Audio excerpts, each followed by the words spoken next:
자, 새해가 되면 저는 교회 비전을 나눕니다. 저희 교회는 5가지 비전이 있죠. 함께 해보실까요? 예배하는 교회, 기도하는 교회, 묵상하는 교회, 목장으로 모이는 교회, 선교하는 교회입니다. 이 5가지 비전을 이제 매주 하나씩 나누려고 합니다. 성경은 비전을 이렇게 이야기를 합니다. 비전은 아무리 강조해도 지나치지 않다는 이야기죠. 하박국 2장 2절 한번 읽어보시죠. 시작. 여호와께서 내게 대답하여 이르시되 너는 이 묵시를 기록하여 판에 명백히 새기되 달려가면서도 읽을 수 있게 하라. 이 묵시, 이것이 영어로 비전이거든요. 그래서 이 비전을 새겨야 돼요. 저와 여러분의 마음판에 새기셔야 합니다. 그래서 계속 신년이 되면 또 비전을 나누고 또 비전을 나누고 어쩌면 들었던 말씀을 또 듣고 또 듣고 또 듣고, 왜냐하면 새겨야 되니까요. 왜냐하면 달려가면서도 읽을 수 있으려면 우리 금년에도 달려가실 거잖아요. 직장 다니시는 분들은 열심히 또 직장 생활 하실 거고, 사업하시는 분들은 사업하실 거고, 저는 목회할 거고요. 또 강단에서 학생들을 가르치는 선생님들은 열심히 또 가르치실 거고, 우리 열심히 달려갈 건데, 달려가다가 내가 왜 달리고 있지? 내가 어디로 달려가고 있지? 그게 비전이거든요. 이 비전을 잃어버리면 이제 우리의 이 달려가는 이 달리기가 뭐가 되는 거예요. 그래서 절대로 이 비전을 잃어버리면 안 되거든요. 내가 더 잘 달릴 수 있으려면 비전을 마음에 새겨야 돼요. 열린배대교회가 앞으로도 잘 달려갈 수 있으려면 우리 공동체가 비전을 마음판에 새겨야 되거든요. 그런 의미에서 저는 신년이 되면 또 비전을 나누고 또 비전을 나누고 또 비전을 나누는 겁니다. 5가지 비전을 한 주씩 나눌 건데, 이 비전을 나눌 때 우리 공동체가 다시 한번 이 비전으로 하나 되는 은혜가 있기를 소망합니다. 자, 오늘은 첫 번째 비전입니다. 예배하는 교회입니다. 오늘 제가 보고자 하는 인물이 있습니다. 아브라함입니다. 아브라함은 어떻게 예배를 했나? 아브라함의 예배의 모습을 보면서 야, 우리 열린배대교회도 이렇게 예배했으면 좋겠다. 그 비전을 함께 나누려고 합니다. 오늘 본문에 보니까 아브라함이 예배라는 단어를 쓰죠. 나 예배하고 오겠다, 이런 표현을 씁니다. 오늘 본문 5절입니다. 5절을 저랑 같이 한 목소리로 읽겠습니다. 시작. 이에 아브라함이 종들에게 이르되 너희는 나귀와 함께 여기서 기다리라. 내가 아이와 함께 저기 가서 예배하고 우리가 너희에게로 돌아오리라. 아브라함이 예배하고 오겠답니다. 지금 저기 가겠다 그랬거든요. 저기가 모리아산입니다. 모리아산에 가면 무슨 일이 기다리고 있죠? 아들 이삭을 번제물로 바쳐야 합니다. 죽여야 돼요. 지금 나에게 하나밖에 없는 아들을, 내가 사랑하는 독자 이삭을 번제물로 바치러 가고 있는데, 내가 번제물로 바치고, 내가 이 아들을 번제물로 바치고 올게 라고 얘기하지 않죠. 내가 이 아들을 번제물로 바치고 올게 라고 얘기하지 않고, 아브라함은 지금 종들에게 내가 뭐 하고 오겠다 그래요? 예배하고 오겠다 그래요. 그러니까 아브라함에게 예배에 대한 개념이 있었던 거죠. 아브라함에게 있어서 예배의 개념은 뭐냐면 이 아들을 바치는 거예요. 이 아들이 어떤 의미인데요? 하나밖에 없는 아들. 아브라함에게 있어서 가장 귀한 거죠. 가장 귀한 것을 바치고 오는 것을 아브라함은 예배 드리고 올게, 이렇게 말하는 거예요. 하나님께서도 이 이삭이, 아브라함의 아들 이삭이 귀하다라는 걸 알고 계실까요? 모르고 계실까요? 알죠. 너무너무 귀한 아들인 걸 알아요. 오늘 본문 2절에 보면 하나님이 네 독자 이삭을 바쳐라 라고 말하는데, 독자 이삭이라고만 말하지 않고 네가 사랑하는 독자 이삭이라고 말해요. 그러니까 아브라함이 100세에 얻은 아들이니까, 하나밖에 없는 아들이라니까요. 얼마나 사랑하고 얼마나 아끼고 이런 아들을 바치러 가는 건데, 내가 이 아들 바치고 올게 라고 말하지 않고 예배하고 올게. 그러니까 아브라함에게 있어서 예배는 뭐냐? 내가 가장 귀하게 여기는 것을 바치는 것. 그게 예배였던 거예요. 우리가 예배를 영어로 worship이라 그래요. 이게 가치를 의미하는 worth에서 나왔대요. 그러니까 예배라는 게 뭐냐면 내가 소중하게 여기는 것이 곧 예배가 되는 거예요. 내가 하나님을 소중하게 여기잖아요. 그러면 하나님을 예배하고 있는 거고요. 내가 100세에 얻은 아들이야, 나는 이 아들밖에 없어, 아들을 소중하게 여기면 자식을 예배하고 있는 거예요. 나에게 있어서 가장 소중한 것, 만일에 돈을 나는 이 세상에서 제일 소중하게 여기고 있다면 나는 돈을 숭배하고 있는 겁니다. 근데 아브라함에게서 예배는 뭐냐면 내가 너무나 사랑하는 아들이지만 내가 이 아들을 하나님께 드리는 거죠. 나에게 정말 소중한 가치를 내가 하나님께 드리는 것. 이것이 바로 이 예배라고 하는 것입니다. 하나님이 아브라함이 사랑하는 아들을 번제물로 바치라는 이유가 있었죠. 바로 아브라함을 테스트하시기 위함이었어요. 자, 오늘 본문 1절을 우리 한번 읽어보겠습니다. 시작. 그 일 후에 아브라함을 시험하시려고 그를 부르시되 아브라함아 하시니 그가 이르되 내가 여기 있나이다. 하나님이 아브라함을 왜 부르셨어요? 시험하려고. 저와 여러분도 시험하실 수 있으실까요? 예, 어떤 시험이죠? 가치에 대한 시험입니다. 다시 말해 나는 너에게 얼마짜리냐 이거예요. 너는 나를 어느 정도 가치 있게 생각하느냐라고 하는 시험을 저와 여러분에게도 하시는 겁니다. 내가 정말 소중하게 여기는 것이 하나님인지 하나님이 말고 딴 걸 내가 소중하게 여기는지를 하나님이 테스트해 볼 수 있는 거예요. 그런데 아브라함을 지금 그 테스트를 하시는 거예요. 그러면서 아브라함이 너무나 사랑하는 이삭을 내게 바쳐라. 바치나 안 바치나. 그걸 이제 테스트 하겠다는 거죠. 아브라함은 이삭을 바쳐야 안 바쳐요? 바칩니다. 아브라함은 하나님께 보여드린 거죠. 저에게 가장 소중한 것은, 물론 저는 아들을 사랑하고 아들이 저에게 있어서 너무 좋고 또 이 아들이 저에게는 너무나 소중하지만 저는 하나님이 더 소중합니다 라고 하는 아브라함이 가치 있게 여기는 것을 하나님께 보여드려요. 어느 부부의 대화가 생각이 납니다. 아내가 남편에게 묻습니다. 여보, 이 세상에서 첫 번째로 좋아하는 사람 누구야? 남편이 얘기합니다. 당신이지. 당신이 나에게 첫 번째지. 그럼 두 번째는 우리 애들이지. 세 번째는 당신을 낳아준 장모님이지. 그럼 네 번째는 우리 집에 있는 멍멍이지.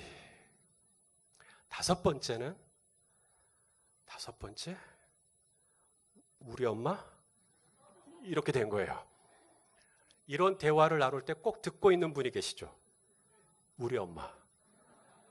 멀리서 듣고 있는 거예요. 엄마가 섭섭해요? 좋아요? 섭섭하죠? 다음날 아침 며느리 보도록 냉장고에다가 포스트잇으로 이렇게 붙여놨어요. 1번 봐라. 5번 나간다. 뭔 말인지 알죠? 제가 이 질문을 그대로 여러분에게 할게요. 여러분에게 넘버원은 뭐예요? 그게 바로 예배예요. 나에게 첫 번째가 뭐냐는 거예요. 아브라함은 첫 번째가 이삭이라고 할 줄 알았어요. 100세에 얻은 아들이니까. 하나밖에 없는 아들이니까. 첫 번째 사랑하는 사람 뭐야? 이삭이지 라고 할 줄 알았어요. 근데 아브라함은 하나님께 뭐라고 보여드린 거예요? 하나님, 저에게 첫 번째는 누구예요? 하나님, 당신이십니다. 그게 예배라는 거죠. 아브라함은 이 아들을 잡았을 때 잡는 척 신용을 한 게 아니에요. 진짜 아들을 잡으려고 그랬어요. 자, 오늘 본문 10절을 한번 읽어보시죠. 시작. 손을 내밀어 칼을 잡고 그 아들을 잡으려 하니. 잡는 척 했다면 하나님이 속았을까요? 안 속았을까요? 안 속죠. 사울은 신용을 했었어요. 사울 왕은 예배를 드릴 때 예배를 드리는 척 했단 말입니다. 신용을 했어요. 그러니까 사울 왕은 예배를 안 드린 건 아니에요. 사울 왕이 예배를 드리긴 드리는데 사울 왕은 예배를 드릴 때 어떻게 드렸냐면 사람들이 나를 어떻게 볼 것이냐. 그래서 사람들 앞에서 예배를 되게 신실하게 드리는 척, 잘 드리는 척 드렸다는 거죠. 사울 왕이 사무엘 선지자에게 말해요. 저랑 같이 예배를 좀 드려주시라고. 근데 사무엘 선지자는 사울이 진심으로 하나님을 예배하는 게 아니라는 걸 아니까 예배 안 드리겠다는 거거든요. 근데 사울 왕은 아니 선지자가 없이 제가 어떻게 혼자 예배를 드리겠냐고 같이 가자는 거예요. 그러면서 뭐라 그러냐면 자기 체면 좀 세워주라는 거예요. 자, 한번 말씀을 통해 확인하겠습니다. 사무엘상 15장 30절. 쉬운 말 번역인데요. 읽어보시죠. 시작. 사울이 간청했다. 제가 죄를 지었습니다. 백성들 앞에서는 제발 저의 체면을 살려주십시오. 저와 함께 가셔서 제가 주 하나님께 예배를 드리도록 해주십시오. 자, 사울은 예배 드렸어요, 안 드렸어요? 응? 드렸어요. 예배는 드렸어요. 근데 예배를 드리는 동기가 뭐예요? 체면 때문에 드리는 거예요. 체면은 진심이 아니죠. 체면은 가식입니다. 위선입니다. 그냥 드리는 척 하는 거예요. 예배 드리는 척. 왜요? 그렇게 해야 모면하니까. 사람들이 나에 대해서 뭐 이상한 얘기 안 하니까. 그런데 그런 마음으로 잡는 척, 신용을 했다면 하나님이 모르시겠냐고요. 그 마음을. 아브라함은 그런 척 아들을 잡은 게 아니라 진짜로 아들을 잡으려고 그랬던 거예요. 배를 가르고 각을 떠서 이 아들을 번제물로 바치려고 그랬던 거예요. 칼을 잡고 내리꽂았어요. 하나님이 아브라함아 아브라함아 두 번 부르시죠. 다급하게 말리시는 거예요. 진짜로 아브라함을 잡으려고 그랬던 거예요. 아브라함이 어떻게 자신의 아들까지 잡아가면서까지 예배를 통해서 하나님 앞에 보여드리려고 했던 게 뭐예요? 하나님, 당신은 저에게 첫 번째입니다. 여러분, 예배가 첫 번째가 되면 안 돼요. 예배를 예배하지 마세요. 나 주일 성수했어. 아니, 주일이 예배의 대상이 되면 안 돼요. 저와 여러분이 예배를 드려야 할 대상은 내가 예배를 드리는 이 자체가 아니라 하나님이 저와 여러분의 예배의 대상이 되셔야 됩니다. 하나님이 넘버원이 되는 것이죠. 이것이 바로 아브라함의 예배의 특징이었어요. 내가 이 아이와 함께 저기 가서 예배하고 올게. 그 말은 뭐냐면 내가 하나님 앞에 하나님이 얼마나 나에게 귀하신 분인지, 하나님이 나에게 얼마나 존귀하신 분인지를 내가 보여드리고 하나님께 그 고백을 해드리고 내가 오겠다라고 하는 거죠. 그게 바로 예배예요. 내가 이 주일날 이 예배의 시간을 구별하여서 하나님 앞에 나오는 순간 뭐가 되냐면 하나님, 저에게 이 시간은 너무나 소중한 시간, 하나님 앞에 예배를 드림으로 말미암아 나의 하나님을 향한 나의 가치를 하나님 앞에 보여드리는 시간. 그래서 우리는 이 시간에 또 이렇게 나와서 또 하나님을 예배하는 거잖아요. 하나님의 그 예배를 기뻐 받아주시는 줄로 믿습니다. 우리 예수님이 하신 말씀이죠. 요한복음 4장 23절 같이 한번 읽겠습니다. 시작. 아버지께 참되게 예배하는 자들은 영과 진리로 예배할 때가 원하니 곧 언제예요? 이때라. 아버지께서는 자기에게 이렇게 예배하는 자들을 찾으시느니라. 여러분, 저는 이 예배하는 자들에다가 가로를 열고 사역하는 사람, 선교하는 사람, 사업하는 사람, 일하는 사람, 애 돌보는 사람, 뭐든지 좋아요. 구제하는 사람, 봉사하는 사람, 뭘로도 좋아요. 우리 하나님이 이 가로 안에 들어가야 할 답은 하나밖에 없어요. 예배하는 사람. 우리 하나님이 찾으시는 사람이에요. 우리가 사회사업을 하거나 우리가 구제를 하거나 우리가 선교를 하거나 교회 학교 가서 아이들 가르치거나 주차장에 가서 주차하는 거 도와주는 일 다 가치 있고 소중한 일이지만 우리 하나님이 찾으시는 사람은 사역자가 아니라 당신을 예배하는 사람, 예배하는 사람을 찾으신다는 거예요. 저는 우리 성도님들이 오늘도 사역자들을 제가 소개해드리고 이분들이 사역을 하십니다라고 말씀을 드렸지만 사랑하는 여러분, 주님이 찾으시는 사람은 예배하는 사람이에요. 예배는 넘버원입니다. 사역이 넘버원이 아니란 말이죠. 우리 하나님이 찾으시는 사람은 당신을 위해 섬길 워커가 아니라 당신을 예배할 워시퍼를 주님이 찾고 계시는 거죠. 우리 많은 사역자들이 계시지만 부탁드립니다. 먼저 예배하고 사역하십시오. 예배를 제쳐놓고 사역을 일삼는 것은 중심과 본질에서 벗어난 겁니다.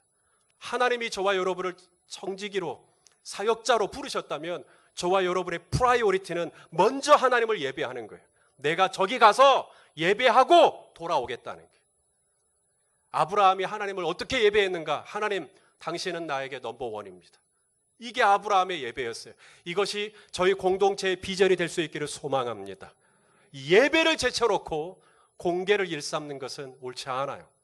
그래서 순서가 잘못된 겁니다. 아이도 돌봐야 되고 남편도 뒷바라지 해야 되고 물은 있지만 그 어떤 일도 참 가치 있고 소중한 일이지만 아브라함에게 있어서 예배는 뭐냐면 내가 저기 가서 예배하고 오겠다는 거예요. 이게 넘버원이었어요. 아브라함의 예배에 또 다른 특징이 있습니다. 그것은 바로 믿음으로 드리는 예배라는 거죠. 무엇으로요? 믿음. 하나님이 가장 기뻐하시는 게 뭐예요? 믿음이죠. 자, 히브리서 11장 6절 읽어보시죠. 시작.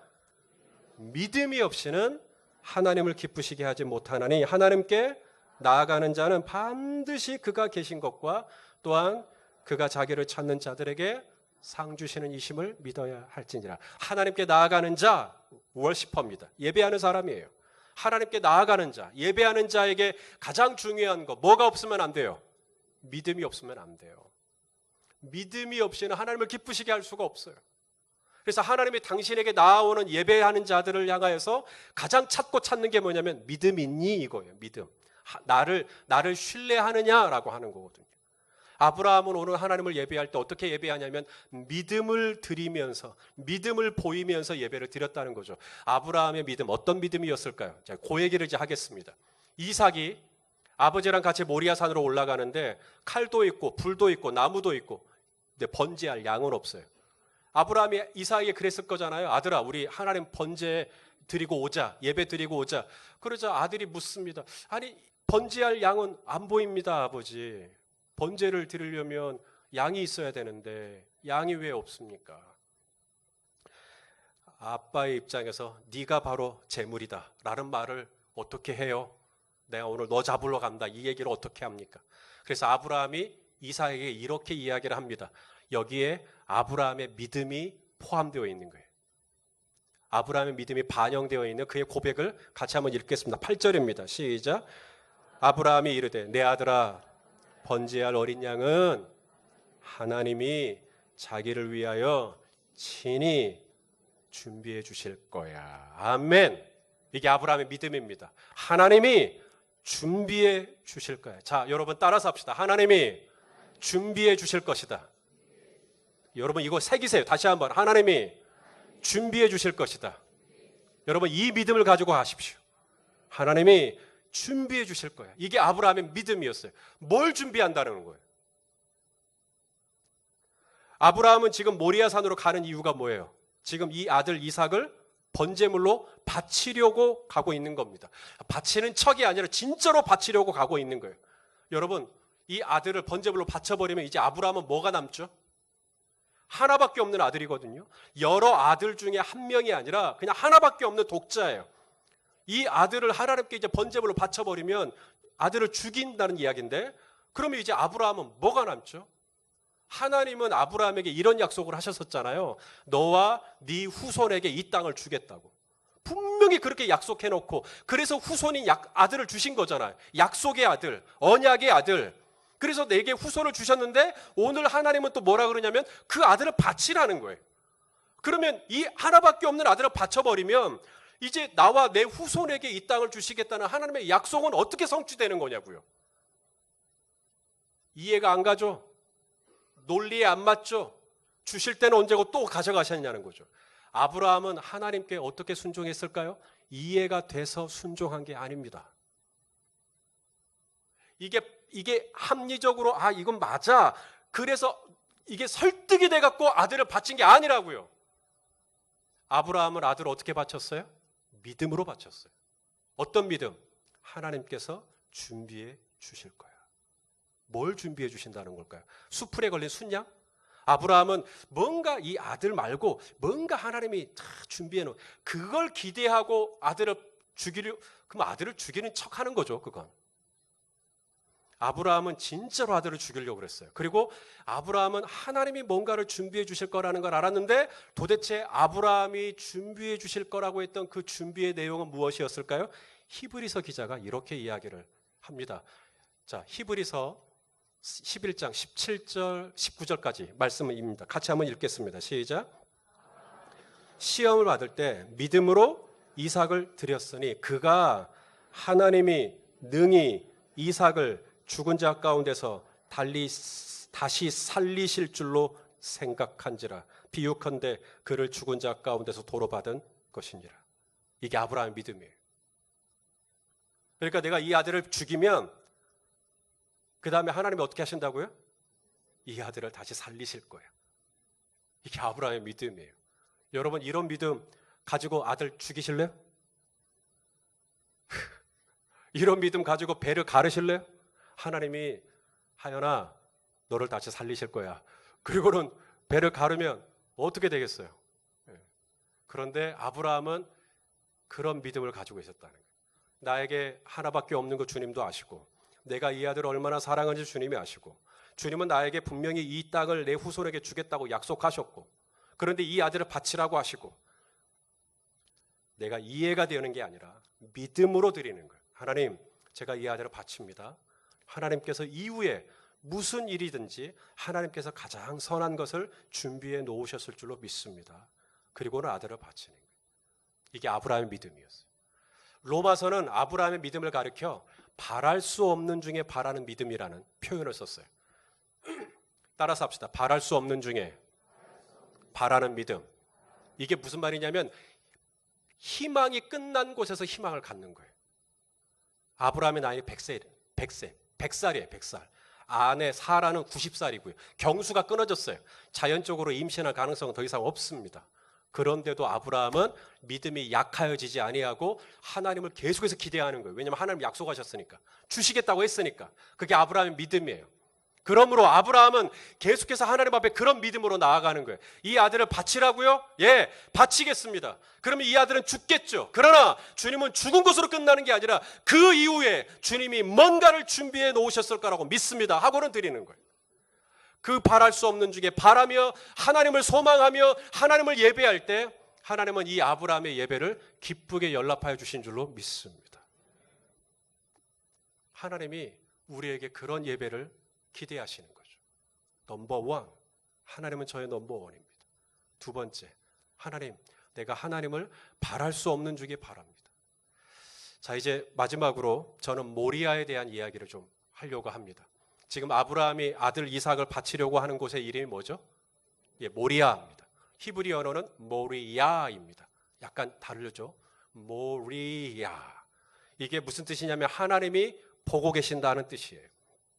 나중에 이 모리아, 아들 이삭을 바쳤던 이 모리아가 어떤 곳이 되냐면 솔로몬 시대에 와서 성전을 바치는 터가 됩니다. 교회가 세워져요, 거기에. 자, 말씀을 통해 확인하죠. 역대하 3장 1절입니다. 시작. 솔로몬이 예루살렘 모리아 산에 여호와의 전 건축하기를 시작하니 그곳은 전에 여호와께서 그의 아버지 다윗에게 나타나신 곳이요 여부스 사람 오르난의 타작마당에 다윗이 정한 곳이라. 아브라함이 그 아들 이삭을 번제로 바쳤던 그 장소가 나중에 뭐가 돼요? 교회가 되는 겁니다. 그러므로 내가 저기 가서 예배를 하겠다, 내가 모리아에서 예배를 하겠다는 말은 바꿔 말하면 나 교회에서 예배하겠다는 이야기예요. 교회 어디 있어요? 여기 있어요? 교회가 어디 있어요? 여러분이 계신 곳이 다 교회죠. 이게 이 교회는 장소의 개념이 아닙니다. 교회는 공간의 개념도 아니고요. 건물의 개념은 더더욱 아니고요. 교회는 어디냐? 교회는 우리 성도님들이 거처하는 곳이 어디든지 바로 그것이 교회예요. 왜? 하나님의 성령이 여러분과 함께 하시니까. 자, 고린도전서 3장 16절. 이게 교회의 본질입니다. 읽어보시죠. 시작. 너희는 너희가 하나님의 성전인 것과 그 다음에 하나님의 성령이 너희 안에 계시는 것을, 열린 베데교회라고 하는 이 벽돌로 지어진 건물 안에 하나님의 성령이 계신 게 아니라 여러분 안에, 우리 성도님들 안에 하나님의 성령이, 그분의 언약궤와 그분의 임재가 여러분 안에 있다고 한다면 여러분이 바로 교회가 되는 것이죠. 여러분이 모리아가 되는 것입니다. 오늘 아브라함이 내가 모리아에서 예배하고 오겠다라고 말할 때 그 모리아는 바로 하나님이 보시는 곳, 하나님이 지켜보시는 곳, 하나님이 나와 함께 하시는 곳, 내가 그곳에서 그 삶의 자리에서 하나님을 예배하겠다는 이야기예요. 모리아라고 하는 물리적인 장소가 하나님을 예배하는 장소가 아니라 하나님이 나를 향하여 지켜보시는 곳이 직장이면 내가 직장에서 하나님을 예배하듯이 일터에서 일하시면 되고요. 사업장이시면 하나님이 이곳에서 나와 함께 하심을 믿으시고 주님을 예배하는 마음으로 장사하시면 되는 겁니다. 나는 목회를 합니다. 그렇다면 제 목회하는 이 자리가 하나님이 나와 함께 하심을 내가 믿고 내가 그분을 경외하며 그분을 두렵과 떨림으로 섬기며 그것이 바로 예배하는 것이죠. 사랑하는 여러분, 모리아는 예루살렘에만 있는 게 아니라 모리아는 하나님이 저와 여러분을 주목하는 모든 삶의 자리가 모리아인 것을 믿으시길 바라요. 하나님은 교회라고 하는 이곳에서만 예배를 받으시는 분이 아니라 당연히 우리가 여기서도 예배를 드리지만 이 예배가 끝나고 나서 여러분의 삶의 자리로 돌아갔을 때도 하나님은 바로 그곳이 하나님이 보시는 모리아가 되어서 그곳에서 하나님은 저와 여러분에게 넘버원이 되기를 원하시는 거예요. 넘버원. 그리고 우리가 하나님을 예배할 때 어떻게 예배하냐면 바랄 수 없는 중에 바라는 거예요. 모든 인간적인 소망과 기대가 끊어진 그곳에서도 하나님은 친히 나를 위하여 뭔가를 준비해 주셨을 줄 믿습니다 하고 예배하는 거예요. 그 믿음의 예배를 하나님이 기쁘게 받아주시는 거죠. 이것이 열린 베델교회의 비전입니다. 우리가 이 비전을 가지고 금년 한 해도 우리 하나님을 기쁘시게 하는 예배자로 서실 수 있기를 예수님의 이름으로 축원합니다.